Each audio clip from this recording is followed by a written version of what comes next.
Well, it's Friday and he hasn't called, texted, or emailed.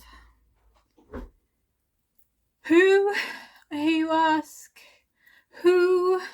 A paramour, perhaps? Some fuckboy, as we say? No. I am talking about the artist known as Greyson Perry. And what I am talking about is my failed entry to Greyson Perry's art club. For those of you who don't know, Greyson Perry's art club is a TV show here in the UK.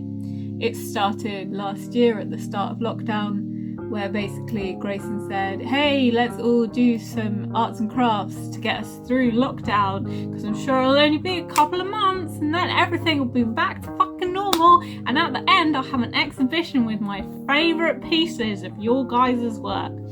Well, as you probably know, it wasn't a couple of months. It's now the 2nd of April 2021. The world is still very, very messed up from coronavirus. We still can't go to art galleries, really. We still can't be like doing all these things. So Greyson Perry did another series of Greyson Perry's art club.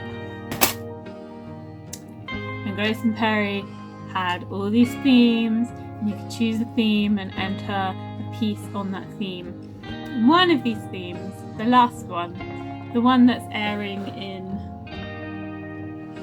3.5 hours, was travel. And I love travel. You know, travel's been a big part of my life. Been traveling a lot. I spent 2019 to 2020 not only traveling, but then working at a travel agency and then having to come home because of Corona. So I made a piece on that theme and I sent it in, and I've heard nothing. So I think it's safe to say I've been rejected. He didn't like it. Well, his producers didn't like it. But his producers' interns checking all through the fucking thing didn't like it. But some of my friends liked it. So I'm going to share it with you guys, and you can tell me if you like it or not, and tell Greyson Perry what he was missing out on by not having this in his exhibition. So this weird little thing is my entry on the subject of travel. She's about 25 centimeters tall, and she is a doll. Well, a figurine, I guess, because she's not posable. Made from a mixture of polymer clay. So her hands, her boots, and her face are polymer clay.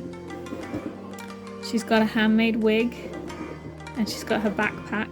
I'm going to take her backpack off so I can do that. So here she is with her backpack off. As you can see, her clothes go all the way around. They're actually complete replicas of actual clothes that I own. I made myself. The trousers that she's wearing, I have a full-sized version of these trousers.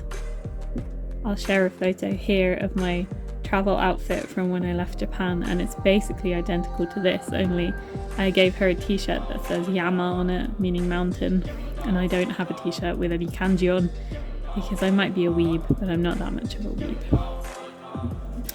Her face is hand painted.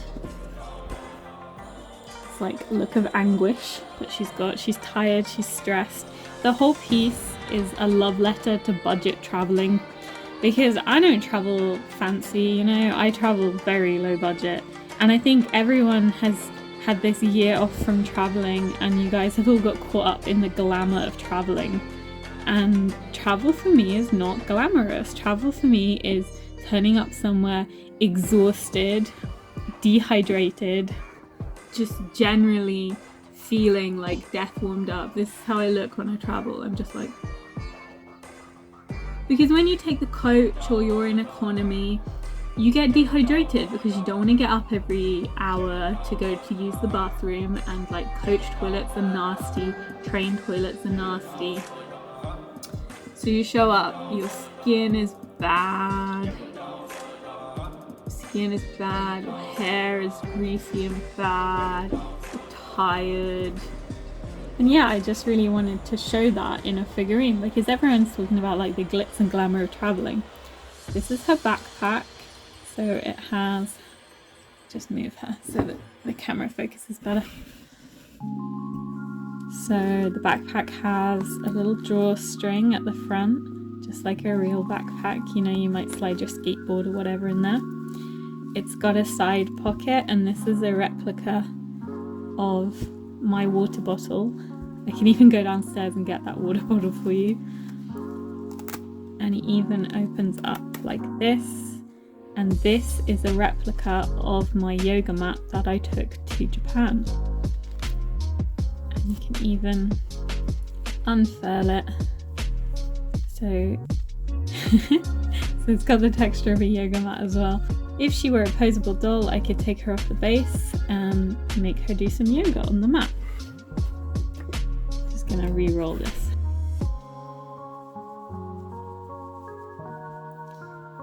Elastic straps back on.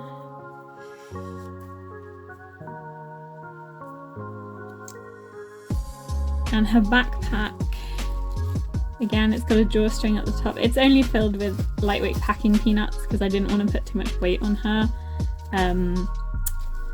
Structurally, she's a bit of a strange feat of engineering. On the inside, she's got garden wire, and then I made this homemade modeling clay, self-drying, self-setting modeling clay from flour, cornstarch and PVA glue. It's sometimes called cold porcelain. She's not the most secure and stable thing in the world, but I think she would have survived an exhibition. And you know, she's like in mid-fall. She is falling on her ass with that huge backpack, and that is what I look like when I travel. So, am I disappointed? A bit, yeah.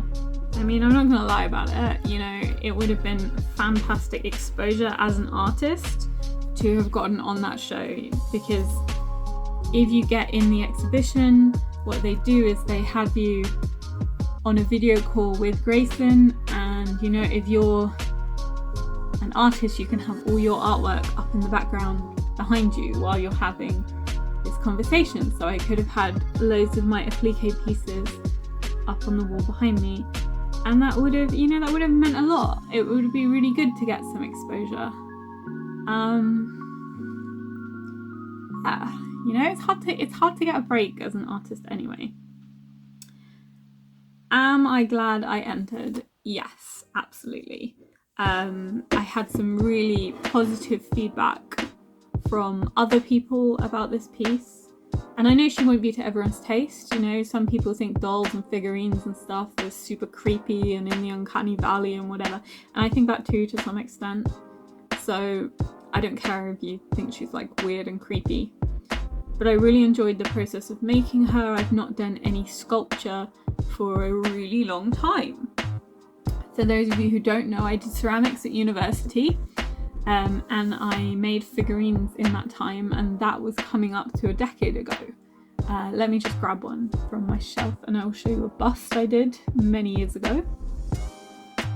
So this is a bust I made. Her nose is chipped because she fell off a desk after she'd been fired.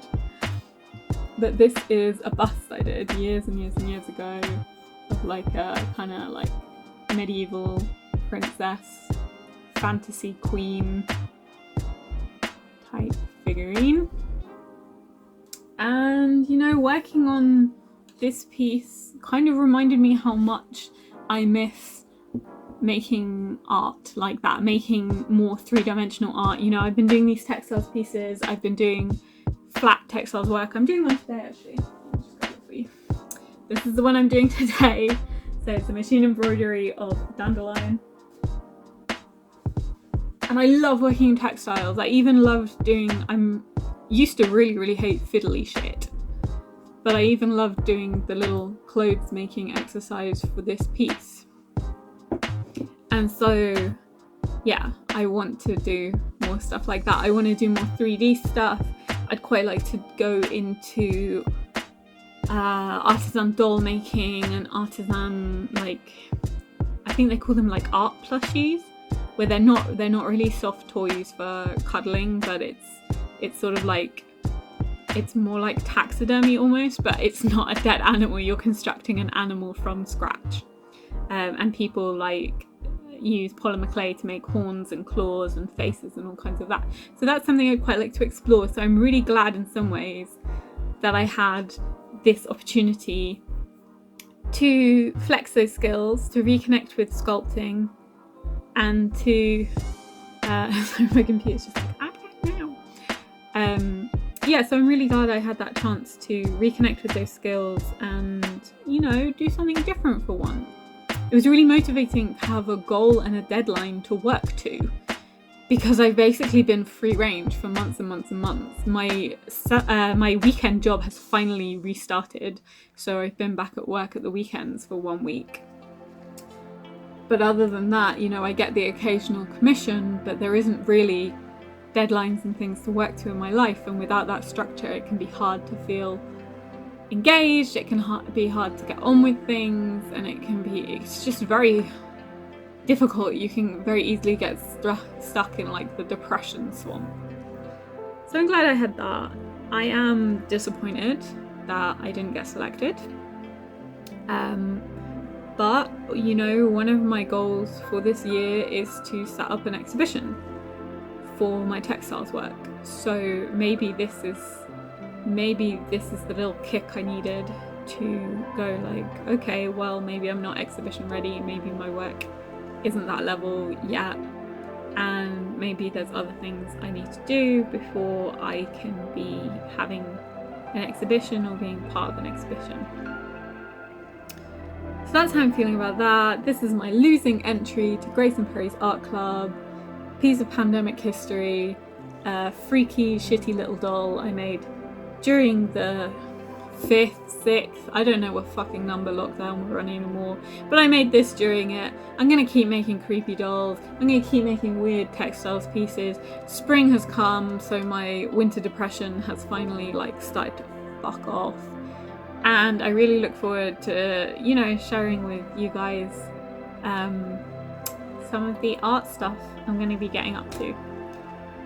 Yeah. Bye.